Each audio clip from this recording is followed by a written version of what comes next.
Now, your new single, Haters. Yes. Now, is this dedicated to anyone in particular? It's a nice anthem. I like this kind of one. I like the sentiment. It's honestly dedicated to just all the bullies out there. You know, especially on social media, you have these people hiding behind a device. And, you know, it's funny because when we reply to them, or if you reply to them, anybody, then they're totally different. Oh, my God, I didn't know you were going to reply or whatever. So a lot of times they're doing stuff to get your attention, or they're just being mean. They're just, you know, sad people that need a hug or something. Yeah, right. It's a pretty depressing life that they must live, being so, you know, consumed by toxicness. It's awful. Yeah, it is awful. And again, like you say, it's no different from when you go to school and you have those bullies that, you know, mess with certain people all the time. But when you let them know that you don't want to be bullied or you can't be bullied or whatever, they'll leave you alone usually. But we just tell people, don't worry about it, because it doesn't matter what you do, what you say. It's always going to be somebody that's going to have something negative to say about it. And who cares? How do you separate yourself from it? Because a lot of people, especially there'd be young performers, even just young people, who this is all they know. Mm-hmm. So it's sometimes an easy thing to go, just ignore them. But it's not always as easy as that. It's not. It's not always easy, especially when they want to talk about your kids or something like that, or someone you know, or they assume they know so much about you. That drives me crazy. Yeah. I can't stand that.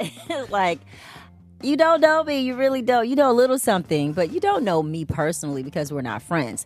And so I love on Twitter and on Instagram, you know, you can just block people. Yeah. Block and delete. Sam just did a digital detox. Digital detox, the best thing I did, because, you know, I was getting so much of these comments and you just went, oh, you know what? It's not important. So I just did little digi detox and it was the best thing ever. Oh, okay. Yeah. I need to look into that. Yeah. Absolutely. Yeah. If I may, how are you feeling about President-elect Trump?